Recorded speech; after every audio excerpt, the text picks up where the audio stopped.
So my name is Jason Brown. I'll be your counselor today. Hey, how you doing? Good. How about yourself? Pretty good. That's good. That's good. What's your name? Jerry. Jerry. Nice to meet you. So when you headed up to the front, and you were filling out the paperwork and everything, did you come across confidentiality by any chance? Yeah, they gave me a stack of papers, and there was the confidentiality one that was in like a stack of papers. Right. And when you read through it, did you understand it? Yeah, pretty much. Just like if I've done things like if I've abuse type things, then it will get reported. Yes. So everything that we say in here will be kept in here, confidential, unless I'm mandated to report if there's any abuse to yourself, to elderly, to children, adolescents, and things of that nature. That makes sense? That makes sense. Alrighty. So what brings you here today? So I'm at a crossroads with my job. I'm basically, I work in the substance use disorder and mental health field as a addictions counselor. And I've worked at like probably 2 or 3 places ever as an addictions counselor. I've been doing it for about 4 years. And I'm certified by the state of Maryland to be able to be an addictions counselor. So I'm not like just someone who just goes in there and talks to people. And so, my job is one of those ones like it's like overworked but underpaid. But they give me the flexibility to be able to go to school and kind of do some of the things I need to do. Like I only work Monday through Thursday. Friday I'm typically off, so I can go pick my kids up, which is a plus to the point. So I'm doing my taxes like April 14th, a little less than a month ago, and I see that like I took a $31,000 pay cut from last year to this year. And I pretty much worked the same amount of time. I had school both years, so it's not like I just started going to school. I went directly from undergrad to grad, so just kind of trying to figure out, where I stand with that and really like just kind of figure out, do I just suck it up and stick it out or, kind of figure something else out. Kind of up in the air. Yeah. So tell me exactly, or walk me through the whole pay cut situation. So I was working for an agency where I actually helped build the agency from the ground up. I got to a point where there was only the clinical director and myself were the two people in the organization with the highest credentials. Right. And I kind of outgrew their pay scale. I outgrew like the place in itself. I started off like working,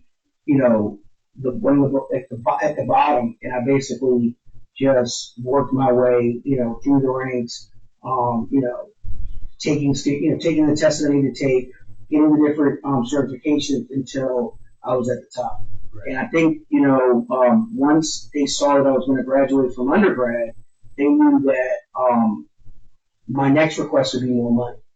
And because of that, they figured that they can get 2 ADT or like beginning counselors to work for the amount that they would pay for one of me, which would allow them to open up an additional office or additional property because it was outpatient, office, and residential. So, like in essence, they could get 2 to 3 people for my salary, and for them that was cost effective at that time. And so for me, I wasn't willing to just continue to work the amount of hours and the duties that I had for the same amount of money that I was getting at that point in time. Even though it was good money, but it was a lot of work. I was working busting like 80 hours a week. You just feel like you were getting paid for what you're actually. Exactly. Absolutely. Makes sense. So what position are you to get? So I'm debating. I also have a side business where I train individuals who are looking to become certified peer recovery specialists in the state of Maryland, which I've started to put some more effort in that and some more time in that when I have time. I really technically could do that as a full-time job until I'm done with school. But what scares me is that with what I do, if I just stop working in the field completely, then I don't quite know the ramifications of one, my certification, two, schooling, because it all aligns with each other. Right. And so if I just don't work in the field and I just work for myself, it's not clinical. Since it's not clinical, it might make it, have a barrier when I'm trying to get back in. I might have to jump through hoops to get to the next, license or next credential. Right. And on these next steps, who exactly will this pertain benefit to? What, as far as like me or the job? Yourself, family, Yeah, job. myself, family, everyone really. Can you walk me through the benefits that you're seeing? Yeah, so the ideal situation is getting my own practice. That way I can empower and assist individuals in this, Salisbury area with treatment, but on a non-biased, kind of way. Like I feel like a lot of the treatment facilities in places out here, they're extremely biased. Right. And two individuals can stand in front of them with almost identical issues, identical situations, and one individual will be offered a set of services, and another will be offered a different set of services. And I think that's not right if they both are paying the same amount of money, have the same insurance, and have the same set of circumstances. So, just being able to do that for me is like, my lifelong goal. Right. And let's backtrack a little bit. Can you tell me about your relationship with the people that you work with? The first place was the first place that also gave me a shot in the Salisbury area. And I've known them the whole time that I've been here, the whole time I've been in the field. They've helped me out here and there with, access to, different, like training, methods, schooling, things like that. Everything was good. It was all good until, people will help you and help you and help you, but then when you get to a certain point where they feel in their mind that you can never get to, it's like all of a sudden they start creating these barriers to move forward. So they're kind of like helping you because they know that you can't get to something. Like they're helping me to get to a certain point, but because they know that point, like in their minds, cannot be exceeded, then they have no problem helping. Okay. But once you exceed that point, where you're nearing the point where they can see he's definitely going to hit that mark, then it's kind of like, why don't you do something different? Or why don't you try this? Or why don't you try that? But all along, they knew what your goal was. But because your goal was so far-fetched for the average person, they felt that it could not be hit. Okay, and linking to that, speaking of the goals and everything, does every person or every individual person have a specific goal, or do they have all one main goal? No, everybody has their own goal. Everybody has their own goal? Everybody has their own goal. Okay. And can you tell me exactly what your goal is when you are on duty? My goal is to provide the client with a safe, non-biased, being treated as a resource instead of an object type of environment. I want to, I'm dealing with individuals that are coming in directly from jail, directly from rehab, directly from detox, directly from the streets, directly from, it could be from a shelter. And so, they're coming in broken. They're coming in feeling like all hope is lost. And so I'm, the first line of defense. I'm the first one that they see, and they sit down with me to, create the treatment plan and come up with what they're going to do. So, my first goal is to relate and then explain to them my own journey and what I had to go through to get to this seat. And that I'm more alike than different, and that together, if we work together, I can help you to get to wherever you want to go, provided you're willing to do the work. Right. Yeah. That makes a lot of sense. Can you tell me exactly how, or give me an idea of how they feel like through the progression of the counseling sessions, and how they feel after they see you and talk to you? I think a lot of individuals coming into it, the ones that don't know me from before, they sometimes they feel like it's just another counselor. Like, we're rather just sitting here, we've done this already. Everybody says everybody says they can get us housing. Everybody says they can get us clothes. Everybody says they can get us a car. Everybody says they can get us a job. Right. But I'm still out here homeless in the street with a drug habit or alcohol habit that I can't shake. Mm-hmm. So I try not to like promise the world, but I explain that how hard are you willing to work to get whatever the thing is. And some people aren't willing. Right. They'll tell you. They're just like, look, man, I ain't got it in me. I'm good with just drinking or getting high for the rest of my life. Right. Okay, and let's take out the money aspect of your job. It's going to sound a little weird. But tell me how the relationship is with the higher up, like your bosses and everything. Yeah, I mean, I still talk to them today. The higher up in my old job was like my second or third mom, outside of my own biological mom. I met her early on in in the recovery field, and she always worked out. She always helped out. We had some changes to the organization maybe like 3 years in, and then we had some other people come in, to help her. The issue with that was that you have people with a higher credential, which would be licensed clinical alcohol and drug, clinical director, or basically it's they call it LCDC. It's the highest credential you can get for addictions. And right. So when you have individuals coming in with that credential, they don't want to hear from someone who hasn't even finished grad school yet what they got to say. Well, the problem was they had no choice, because I basically all the infrastructure that they're working with, I created myself. Right. So the actual owner had no clinical nothing. Like, she was just a person with money, with wealth. Right. And so she could buy houses and buy offices and things like that.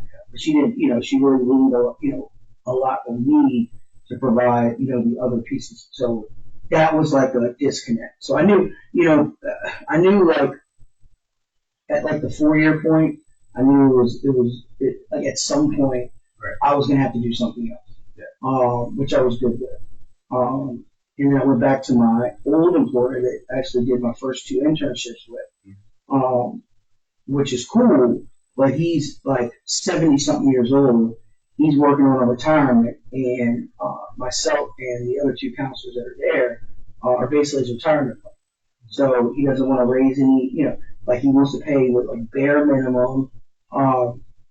He's flexible for like school and things like that, but you're not getting benefits. You're not getting any of that shit. Like, it's literally, you go to work every day, you get paid what you make, and that's it. Okay. And can you tell me which job makes you happy? Honestly, not like whether it's my side business or this. Yes. I mean, my side business definitely makes me happier, but realistically, it's not at a point where like I can necessarily count on it to pay all my bills, my kids, car, housing, all that. Right. That's the only thing that scares me, is that I don't want to walk out on one and then it's slow, or, there are things that come up that I didn't, count on in the beginning. And now, I'm working for myself and make my own hours, but ultimately,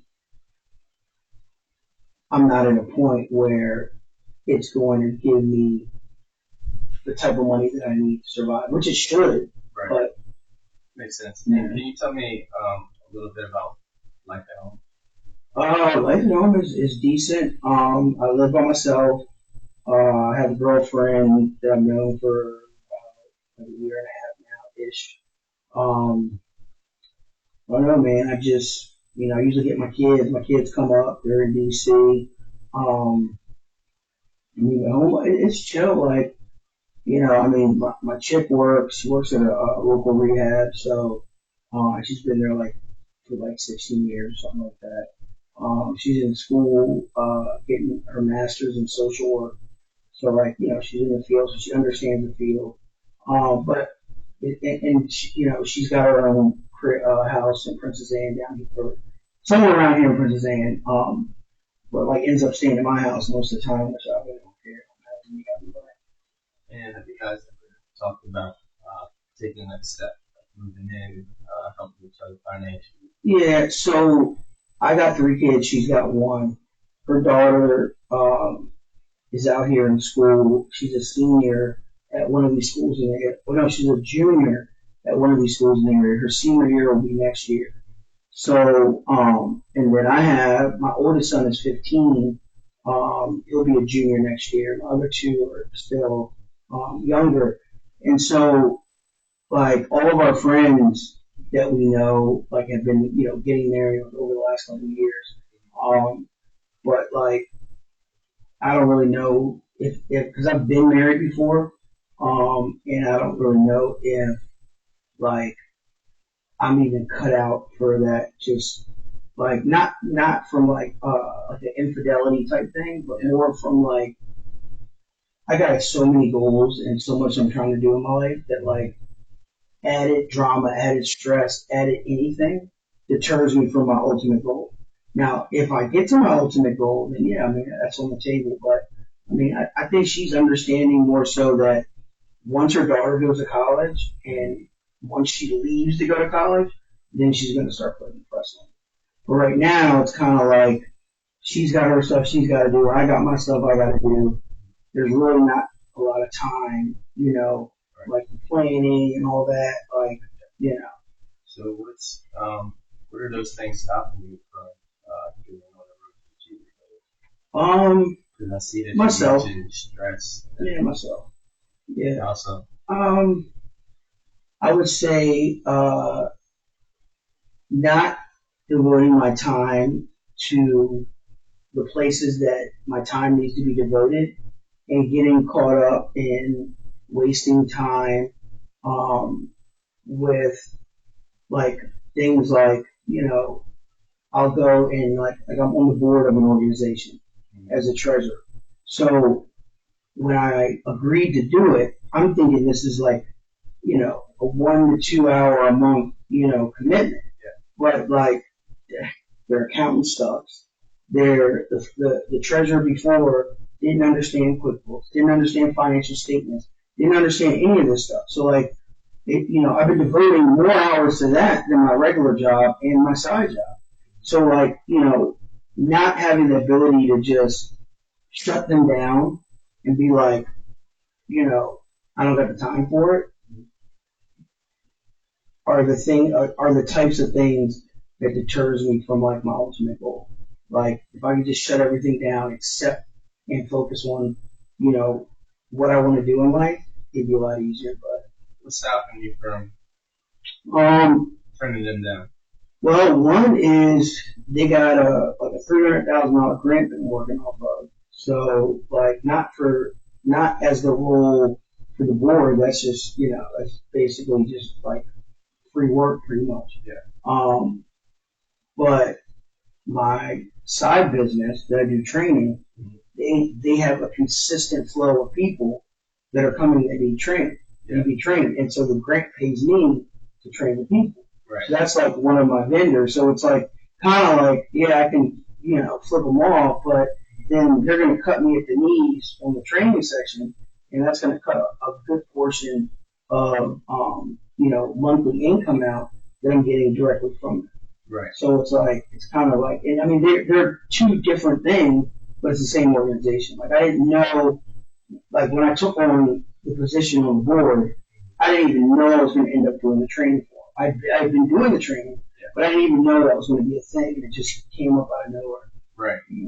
And I understand that you've been talking about training and everything, and how it's been quite a hassle, stuff like that. Have you ever talked to anybody about the situation? No, not really.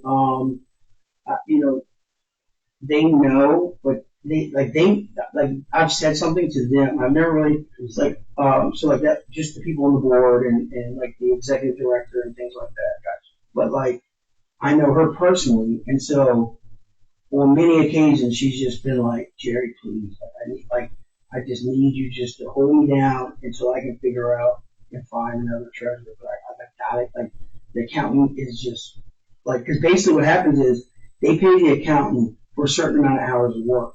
But if they are constantly asking the accountant questions and calling them and getting them on the phone, all those phone calls comes off of the amount of money that they're paying.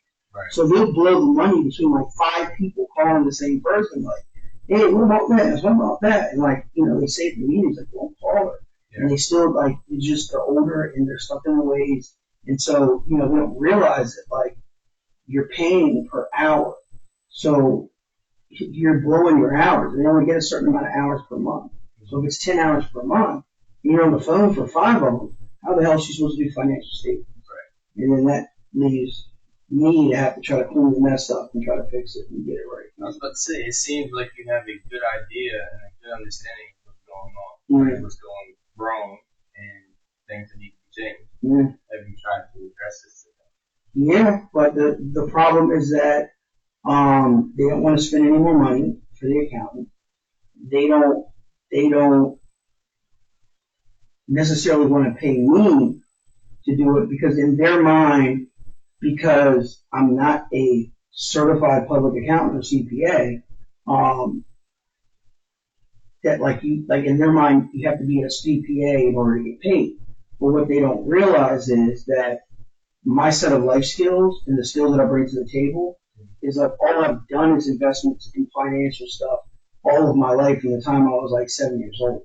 Like, that's just how I was taught in my family. So I was brought up differently. Like, where some people are getting taught how to read, I'm getting taught how to read financial statements, how to read stock reports, how to read investment reports, like things like that. So like, that's what they don't get. So really, if I was a numbers guy, I could do the job. I could go and get whatever certification and pass whatever test easy. I mean, I studied for the Series 7 at one point. So like, I know all the stuff and I can do it, but they want that mean. They want to be able to pay, and I get it, but like pay more money. What's stopping you? I don't like the numbers. I don't like doing it. I don't like doing it out of pressure. I like doing it out of fun. Like it's fun for like to go in and take a business's financial statement and pick through it and then come back and show them where they're going wrong. It's fun. It's just because like a lot of times people think, oh, my stuff's so tight and this is a well-oiled machine. Well, the funny thing is, if you look under expense A, B, and C, you're spending like $900 for emails. Where do they do that at? You guys haven't changed your email, subscription since like 2005. You're still on like, web crawler. Right. Or webmail or whatever it's called. So like I like that part of it. Mm-hmm. But the phone calls, like, oh, what, I don't got time for that. I like doing it on my own terms at my own time, not more so on somebody else's. That makes a lot of sense. I understand some people, they can have their own way of wanting to consider how work is going to be done and everything like that. So can you tell me, you understand that it could possibly benefit you if you get your CPA? Yeah, I mean, absolutely. I mean, and I might actually look into it. I've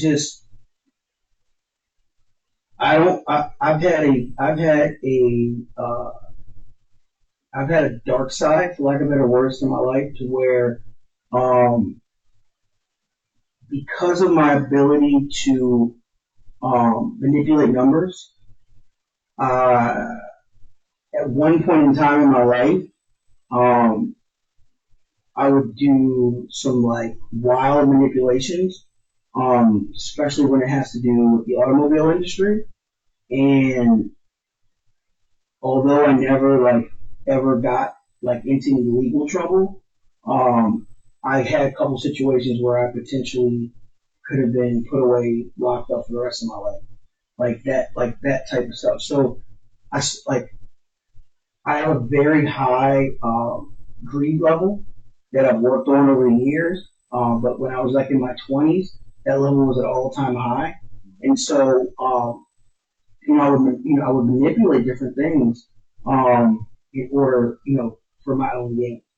And so like I had to step away from that type of work because anything that's like commission driven, I'm gonna always put myself in position to be the top of whatever it is, no matter what it takes, whether it's legal or illegal or whatever. I don't care. So yeah. So like for instance, I was running a set of car dealerships across the bridge, and basically, I would basically, for lack of better words, show the bank one loan, show the dealership another loan, and then show the client a different loan. So 3 loans in total. 3 loans in total. Okay? And I would manipulate the numbers so that I would get the maximum gain or what we call the back end. But I would also manipulate the front end, being as though the down payment. So how that looks is you walk into the dealership and you say, hey, I want this car. Well, you can't get this car. Why not? Because your credit is not at a point where the bank's going to buy it. I was like, but you can buy this car. What do you mean? A little bit more money down. Let me work some magic for you. I'll come up with something. We can get you this car. So basically, it's like I show you a Ford Focus, but you want a 6 Series Beamer. Well, if I say, well, I can get you the 6 Series Beamer, but you got to go find $5,000, you're going to go find $5,000 for the Beamer rather than giving me $1,000 down for the Fusion. And that's what happens every time. So they might leave for a day or they might leave for a couple of hours, but somehow, some way, they're going to find the money when it's something they really want. Right. So when we come in with the $5,000, I'll show the bank $1,000. I'll show the dealership $1,000. I'll show the client $5,000. I'll have them sign all the paperwork. Take the $5,000 paperwork, put it through the shredder, take the $1,000 paperwork, send it to the bank, take the $1,000 paperwork, send it to the dealership, and put $1,000 in the safe. So at the end of the night, the dealership sees their $1,000, the bank sees $1,000, the client doesn't care because they got what they want, and I got $4,000 pocket, and so forth, so on. Like that's just an example of how it works. Client comes back a couple of weeks later, says that people say, oh, well, you put $1,000 down. The client says, well, no, I put $5,000 down. They say, well, Jerry, what's going on? We got a discrepancy. Oh no, you got tax and tags, you got delivery charges, you got all that. You just paid all that. That's all you did. $1,000 down. The rest of the money is going to cover all the other stuff that you want. Just like that. But that's what I did. And so it's greed. A lot of it's out of greed. So I had to get out of all of that for a while and do something different. That's why I do what I do now, because it's civil service versus it's a service to the community instead of taking away from the community, by taking from the community, So. And I can tell by the tone of your voice when you were talking about that. I noticed that you said you had to step away from it, and you kept mentioning greed.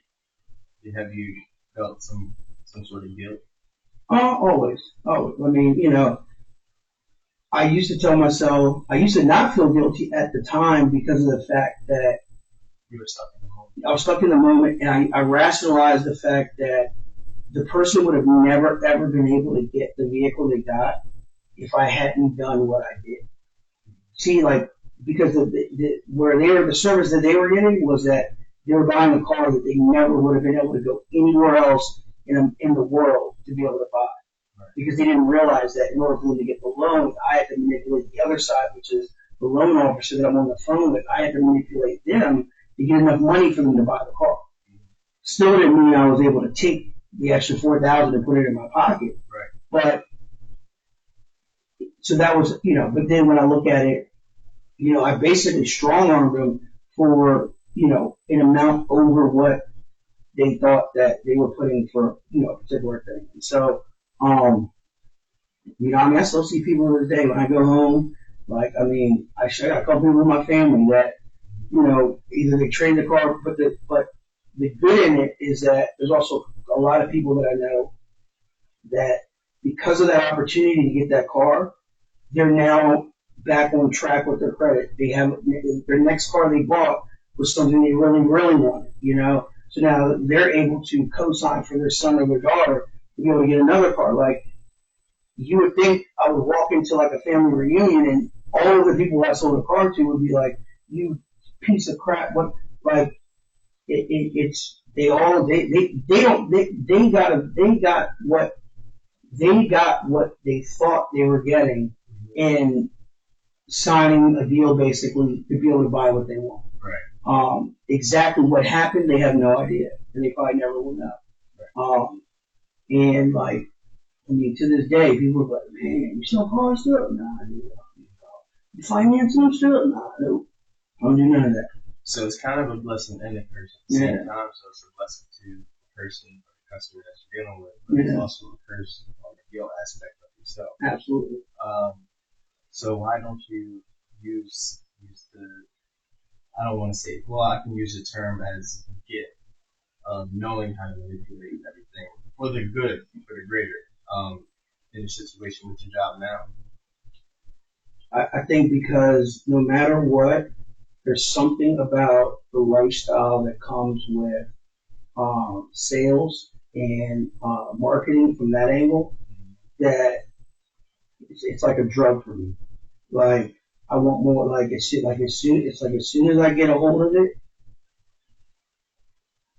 in my opinion, no product means anything.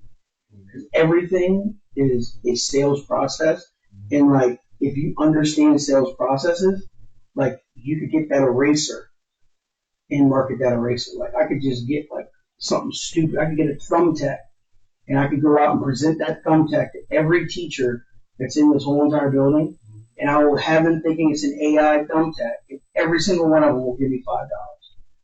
And I put things like that to test before with other stuff. So because it's not about the thumbtack or the product, it's about the process of what you do to put value on that thumbtack.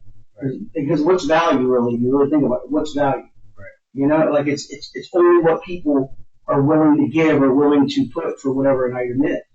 And my problem is that when I get that, it's almost like an adrenaline rush of just knocking it down, left, right, and it's over. I'll just. And I see that you said adrenaline rush. Going back to the CPA certification, correct? Mm-hmm. Do you think it will be able to benefit you for the good? Oh yeah, absolutely. Benefit your life. Yeah, absolutely. Why not? Yeah, it's a good idea to do. It's definitely something smart to do because at the end of the day, I do people's taxes just to help them out. They try to pay me, and I'm like, it's not about money. I just do it because it's something fun to do. Where they go to H&R Block and they're like, "Oh, each 1,000 back," and then they come holler at me and I give them 6,000 back. Yeah. And they're like, "How did you do that?" I said, "Because you didn't fill out the form. You got insurance money that's coming back. You got 3 kids that you're not putting on there right. H&R Block's just going to give you the bare minimum so that they can get their $400, but they're not necessarily your friend. They're not going to try to make your family get further ahead. Right. They're going to do the bare minimum to get paid, and that's it. They're not about to go research and figure out what things you get from your job, how much you paid into different things at your job. If they ask you and you say no, then they just check no and keep going. But you're saying no because you don't know what you have. So go get your paperwork for your job, and I'll tell you what you have. Right. And that's how you find stuff. And let's go back to the beginning of our session. We were talking about the pay cut. If I'm not mistaken, you said $31,000. $31,000. How does that impact? Well, by the grace of God, I mean, I haven't felt it, and how I have not felt it, I have no idea. But on paper, it's extremely disturbing. On paper, it makes me feel almost as if like I took the year off.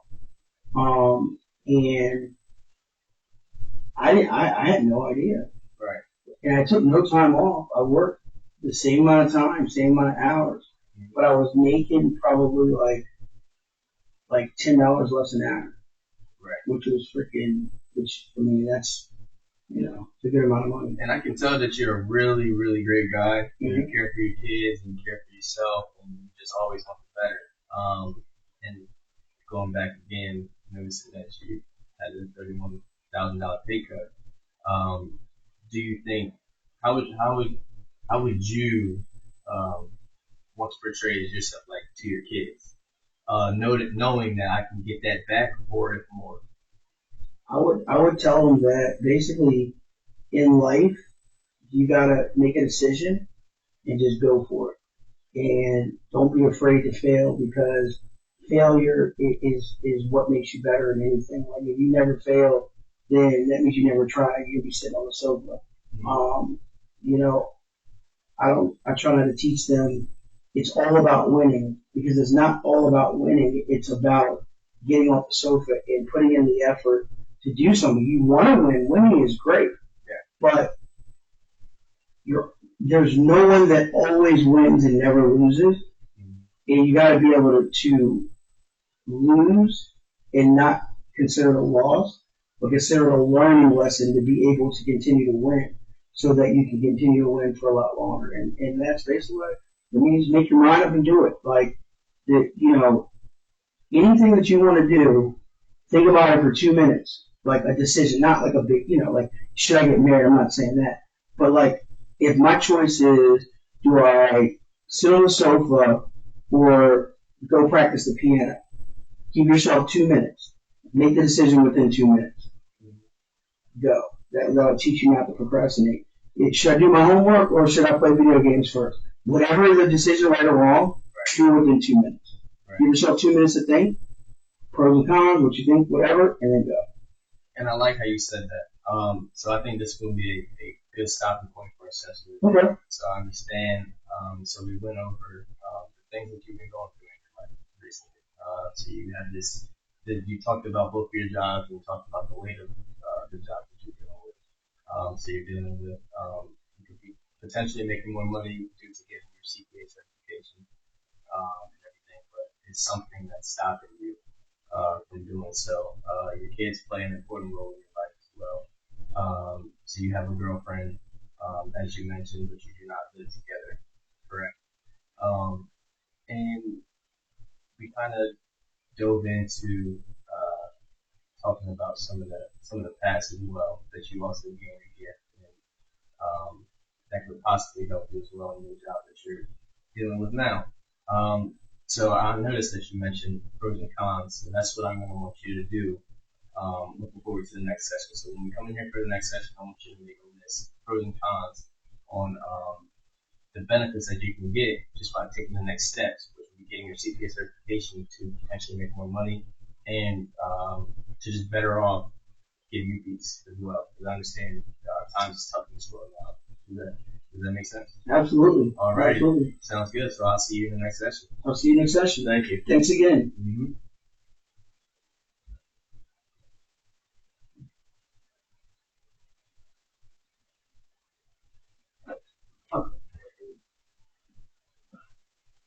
Yeah, I got it.